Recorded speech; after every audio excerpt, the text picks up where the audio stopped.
ini dapat bersumber dari dalam perusahaan seperti kegagalan sistem atau kesalahan manusia. Selain itu, risiko juga bisa berasal dari eksternal seperti bencana alam dan gangguan dari pemasok. Setelah risiko diidentifikasi, langkah selanjutnya adalah menilai risiko tersebut. Penilaian dilakukan dengan melihat seberapa parah dampak yang mungkin ditimbulkan dan seberapa besar kemungkinan terjadinya risiko tersebut. Sebagai contoh, yaitu sebuah perusahaan logistik dapat melakukan pemetaan risiko keterlambatan pengiriman. Mereka dapat mempertimbangkan kemungkinan kerusakan alat transportasi dan kondisi cuaca yang buruk saat merencanakan pengiriman. Yang kedua yaitu menerapkan kebijakan dan prosedur. Pentingnya dalam menyusun kebijakan dan prosedur operasional yang jelas, ini juga berguna untuk mengurangi potensi kesalahan dalam pekerjaan sehari-hari. Ini termasuk membuat manual yang menjelaskan langkah-langkah kerja, panduan untuk melaporkan insiden, dan protokol darurat yang harus diikuti. Misalnya yaitu sebuah perusahaan manufaktur dapat menetapkan prosedur keselamatan di pabriknya. Dengan adanya prosedur tersebut diharapkan akan ada pengurangan kecelakaan kerja yang terjadi di lingkungan pabrik. Yang ketiga yaitu meningkatkan teknologi dan sistem informasi. Teknologi yang canggih dan mutakhir sangat berperan dalam mendeteksi risiko secara lebih efektif. Mengadopsi perangkat dan sistem baru juga dapat membantu otomatisasi beberapa proses berguna untuk mengurangi faktor kesalahan pada manusia. Sebagai contohnya yaitu bank dapat menggunakan sistem pemantauan transaksi secara real time. Dengan sistem ini, bank dapat segera mendeteksi aktivitas yang mencurigakan atau anomali yang dalam transaksi keuangan, sehingga tindakan dapat diambil sebelum masalah semakin parah. Yang keempat yaitu pelatihan dan edukasi karyawan. Memberikan pelatihan kepada karyawan adalah langkah penting dalam pengelolaan risiko. Karyawan juga perlu dilatih agar mampu mengenali risiko, melaporkan isu yang ditemukan, dan menanggapi situasi dengan efektif.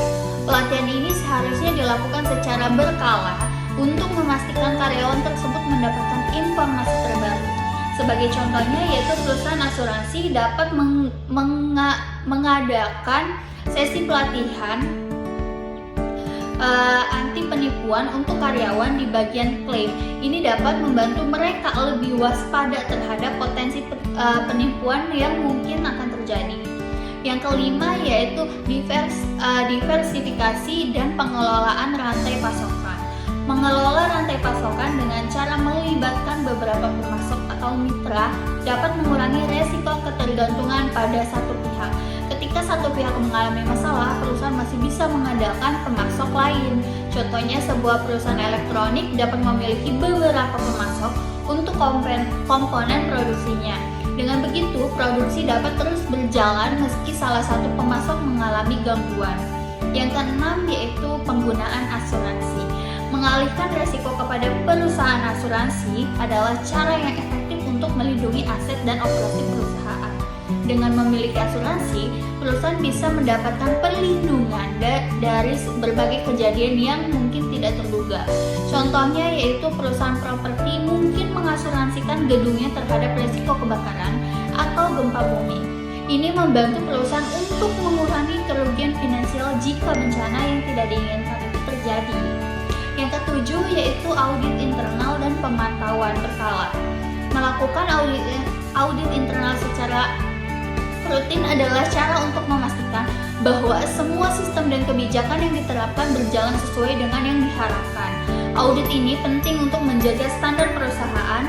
Sebagai contoh yaitu perusahaan retail dapat melakukan audit stok secara berkala. Hal ini bertujuan untuk mengurangi risiko kehilangan barang atau pencurian yang mungkin terjadi di gudang ataupun di toko. Yang kedelapan yaitu pengelolaan risiko. Pihak ketiga penting untuk memastikan bahwa mitra bisnis atau vendor memiliki sistem mitigasi risiko yang memadai. Hal ini untuk menjaga operasional perusahaan tetap terjaga. Sebagai contohnya yaitu perusahaan logistik dapat mengevaluasi resiko yang ada pada pihak ketiga, seperti vendor transportasi. Dengan demikian, perusahaan dapat memastikan bahwa mereka dapat mengadakan mitra mereka untuk menjaga ketepatan waktu pengirimannya. Yang kesembilan yaitu penerapan sistem kontrol internal. Membangun sistem kontrol internal sangat diperlukan untuk menghindari manipulasi data dan memastikan semua transaksi aman. Sistem ini mencakup pemisahan tugas, otorisasi transaksi, dan pengamanan data yang ketat. Sebagai contohnya yaitu perusahaan jasa keuangan dapat memberlakukan pembatasan akses ke sistem keuangan mereka. Hal ini juga untuk mencegah individu yang tidak berwenang mengubah data keuangan yang sensitif ini. Yang terakhir yaitu simulasi dan perencanaan kontingensi. Melakukan simulasi atau situasi risiko adalah cara yang baik untuk menguji kesiapan perusahaan. Selain itu, perusahaan juga perlu memiliki rencana kontingensi yang jelas untuk merespon dengan cepat jika risiko tersebut benar-benar terjadi. Sebagai contohnya yaitu perusahaan teknologi dapat menyelenggarakan simulasi gangguan jaringan. Tujuannya adalah untuk melatih karyawan dalam menghadapi situasi darurat tersebut. Dengan 10 langkah ini, diharapkan perusahaan dapat meminimalkan dampak dari resiko operasional yang mungkin akan terjadi. Hal ini penting untuk menjaga stabilitas dan keberlangsungan bisnis menghadapi berbagai tantangan yang ada.